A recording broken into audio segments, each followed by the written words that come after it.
আপনি যদি বিদেশে আসতে চান তাহলে এই কথাগুলো আপনার জন্য অত্যন্ত জরুরি। ভিডিওটা দেখার জন্য না, শেখার জন্য আপনার শুনতে হবে। নাম্বার 1, ধরে নিলাম আপনি একটা কোম্পানিতে বা যেকোনো একটা কাজের পজিশনে একটা জায়গায় আসবেন। আসার পরে আপনার ওইখানে পুরানো কোনো কর্মচারী থাকবে বা আপনার মোয়াল্লেম বা ওস্তাদ বা যেটাই বলুক না কেন আমরা বলি, সেরকম পুরানো একজন লোক থাকবে যে কিনা সব কিছু জানে। তারা যেটাই বলুক না কেন সেটা আপনার অভিজ্ঞতার চেয়ে তাদের অভিজ্ঞতা অনেকটাই বেশি।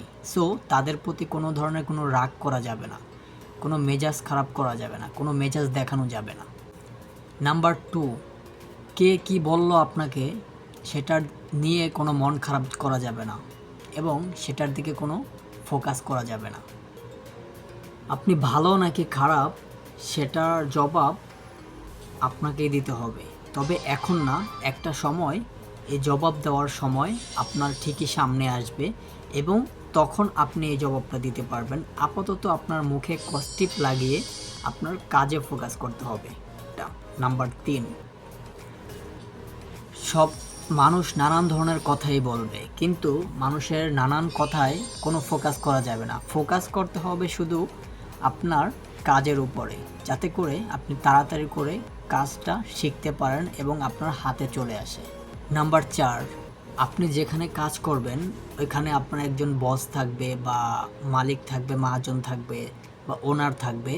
তার সাথে কখনোই যাতে আপনার সম্পর্ক নষ্ট না হয় এবং আপনি চেষ্টা করবেন সবসময় যাতে তার সাথে আপনার সম্পর্কটা ভালো থাকে।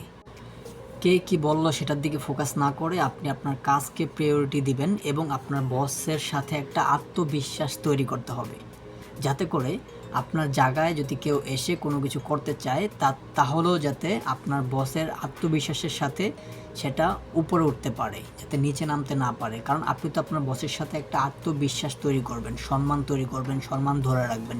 এটা হচ্ছে আপনার মূল কাজ। তাহলেই দেখবেন আপনার রাস্তাটা সবসময় ক্লিয়ার থাকবে। নাম্বার 5, সকল ধরনের কষ্ট আপনার নিজের মধ্যেই ধামাচাপা দিয়ে কষ্ট করে রাখতে হবে এবং আপনার ফোকাস শুধু কাজেই দিতে হবে। এই বিদেশের মাটিতে কেউ আপনার ভালো চাবে না। আপনার সম্মানটুকু নষ্ট করার জন্য, আপনার নামকে পরিবর্তন করে অন্যজনের নাম বসানোর জন্য, আপনার নামে মিথ্যাচার করে, মিথ্যা বানিয়ে কথা বলে আপনাকে নিচে নামানোর চেষ্টা করবে। সবসময় এই জিনিসটা খেয়াল রাখবেন যাতে করে আপনার কাজকে সবাই সম্মান করে এবং আপনি যাতে আপনার বসের সাথে এবং আপনার কর্মচারী এবং আপনার মোয়াল্লেম এবং আপনার ওস্তাদ যেটাই বলেন না কেন সবার সাথে যাতে আপনার সম্পর্কটা ভালো থাকে। তাহলে দেখবেন যত মিথ্যাচারী হোক না কেন, কারণ আমাদের পাড়া প্রতিবেশী কিন্তু আমাদেরকে ছোট করার জন্য সবসময় প্রস্তুত। সবসময় এই জিনিসটা খেয়াল রাখবেন যাতে কেউ কোনো ধরনের প্রতারণা করতে না পারে এবং আপনি সবার সাথে ভালো একটা সম্পর্ক তৈরি করে রাখবেন, যাতে মিথ্যা বললেও আপনার জায়গাটা সবসময় ফ্রেশ থাকে, ভালো থাকে, সম্মানের সহিত থাকে।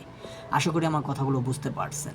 আমার এই কথাগুলো যদি আপনি মনে রাখতে পারেন তাহলে আশা করি আপনার দ্বারা বিদেশে একটা সফলতা অর্জন করা একদম সহজ হয়ে যাবে ইনশাআল্লাহ।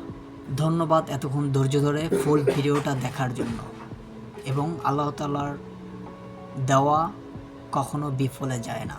ইনশাআল্লাহ আপনি সৎ থাকলে আপনার পাওয়াটাও ইনশাআল্লাহ সৎ পথেই আসবে। Thank you so much.